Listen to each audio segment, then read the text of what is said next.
اللہ کے پاک پیغمبر کو پہلے دن ہی اللہ نے فرمایا میرا پاک پیغمبر اقرا بسم ربک الذی خلق، پہلی وحی آئی قرآن پڑھ میرے پیغمبر، دوسری وحی میں بھی آیا یا ایھا المزمل قم اللیل الا قلیلا نصفہ او انقص منہ قلیلا او زد علیہ ورتل القرآن ترتیلا۔ قرآن سنا میرے پیغمبر، اتلو ما اوحی الیک من الکتاب، یہ نہیں دیکھا میرے پیغمبر نے اپنے ناراض ہوتے ہیں، دوست بچھڑ جائیں گے، رشتے ناتے ختم ہو جائیں گے، بیٹیوں کو طلاقیں ہو جائیں گی، مکہ بھی چھوڑنا پڑے گا، حرم بھی چھوڑنا پڑے گا، کعبہ کی چھاؤں بھی چھوڑنی پڑے گی، زمزم کا ٹھنڈا اور میٹھا پانی بھی چھوڑنا پڑے گا، خاندان اور قبیلہ بھی چھوڑنا پڑے گا، لیکن میرے رب کا اعلان تھا کہ فَاسْتَمْسِكْ بِالَّذِي أُوحِيَ إِلَيْكَ مِنَ الْكِتَابِ فَاسْتَمْسِكْ بِالَّذِي أُوحِيَ إِلَيْكَ۔ میرے پیغمبر کعبہ چھوٹتا ہے چھوٹ جائے، مکہ چھوٹتا ہے چھوٹ جائے، اپنے چھوٹتے ہیں چھوٹ جائیں، دوست روٹھتے ہیں روٹھ جائیں، وطن چھوڑنا پڑتا ہے چھوڑ دیں، سب کچھ چھوڑ دیں میرے پیغمبر، میرا قرآن کبھی نہ چھوڑنا۔ فَاسْتَمْسِكْ، استمساک کا معنی ہے زبردستی زور کے ساتھ قرآن کو تھامے رکھ، اور یہی وجہ ہے سارا مکہ جب مخالفت پہ آ گیا، سرگودے والوں سارا مکہ مخالفت پہ آ گیا، اور سچا ساتھ دینے والا ابو طالب بھی وفات پا گیا، اور ام المومنین خدیجۃ الکبریٰ رضی اللہ تعالی عنہ جس نے اپنا مال، اپنی جائیداد، اپنی ساری تجارت آپ پہ قربان کی، جب وہ بھی فوت ہو گئی، نبوت کے اعلان کا 10واں سال ہے، شوال کا مہینہ ہے، رمضان المبارک کے بعد کا عید والا مہینہ، عید الفطر کا مہینہ ہے، اللہ کے پاک پیغمبر مکے سے چلتے ہیں، 95 کلومیٹر کا سفر طے کر کے طائف پہنچتے ہیں۔ کتنا؟ گھوڑا نہیں، اونٹ خچر نہیں، پاؤں کے ساتھ چلتے ہیں۔ آج کوئی یہاں سے مسجد جانا بھی، آج کل لوگ موٹر سائیکل پہ مسجد جاتے ہیں، اپنے محلے کی مسجد میں، کوشش ہو تو پیادل چلتے ہیں، 95 کلومیٹر کا راستہ طے کرتے ہیں۔ خدا جانے کتنی تھکاوٹ ہوئی ہوگی اللہ کے نبی کو، کتنی آپ کو بھوک اور پیاس بھی لگی ہوگی، لیکن آپ پہنچتے ہیں طائف کی سرزمین پر۔ مقصد کیا تھا؟ چوہان والا کے رہن والے ہو، مقصد کیا تھا؟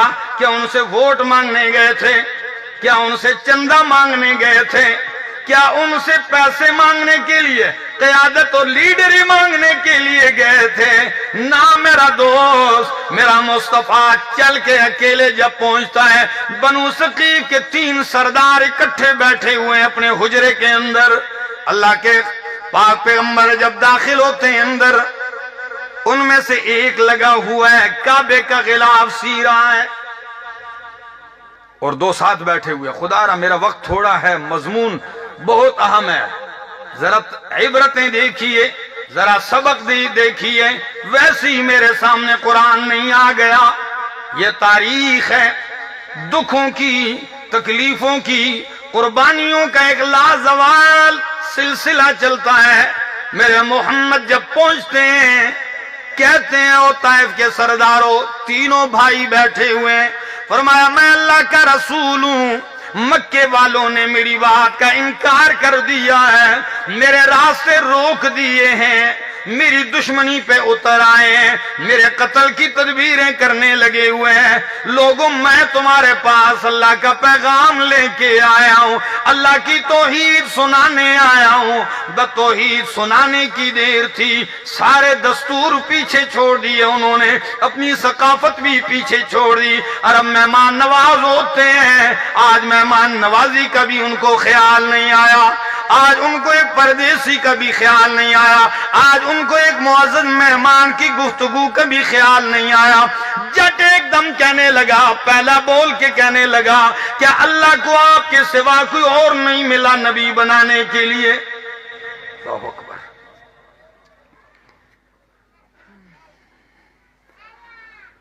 دوسرا کہنے لگا لا اکلمک، میں تجھ سے بات بھی نہیں کرنا چاہتا۔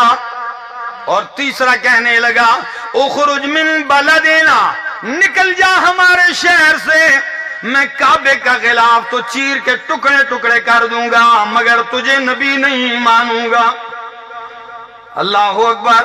جب یہ رویہ ہو لوگوں کا، جب لوگوں کی یہ حالت ہو، وہ اس وقت دل پہ کیا گزرتی ہوگی۔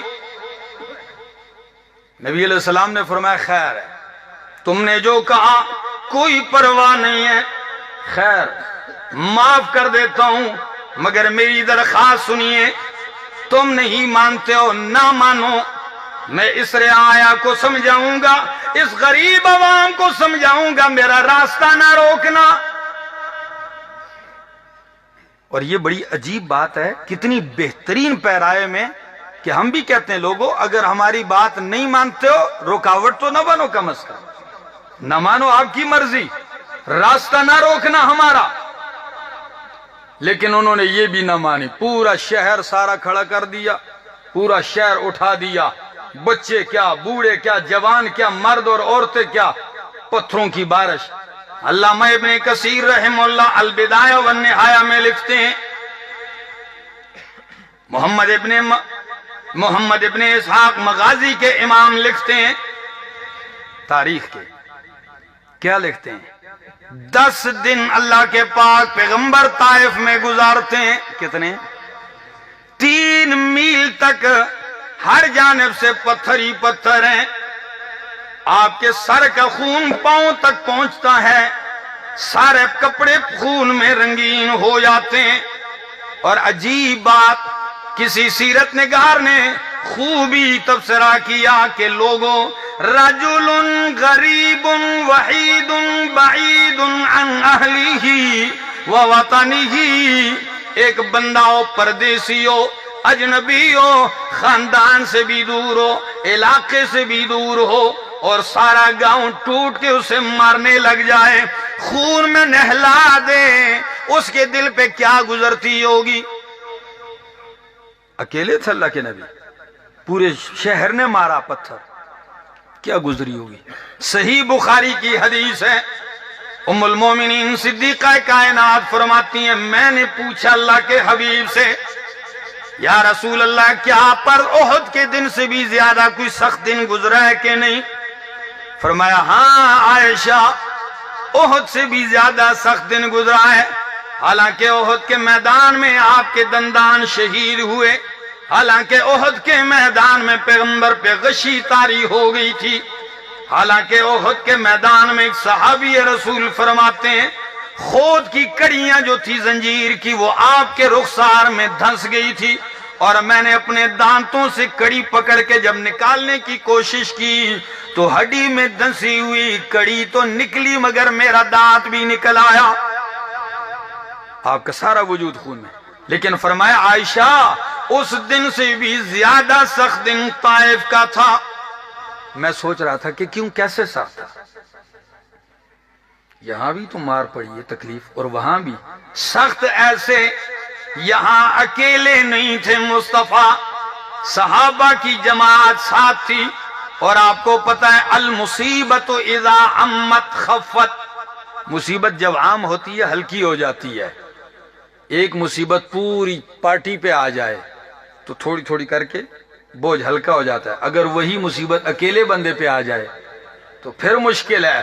فرمایا طائف میں اکیلے تھا، ایک زید ابن حارثہ غلام تھے، اکیلا میں تھا، جان بچاتے ہوئے عتبہ و شیبہ کے باغ میں جا گھسے،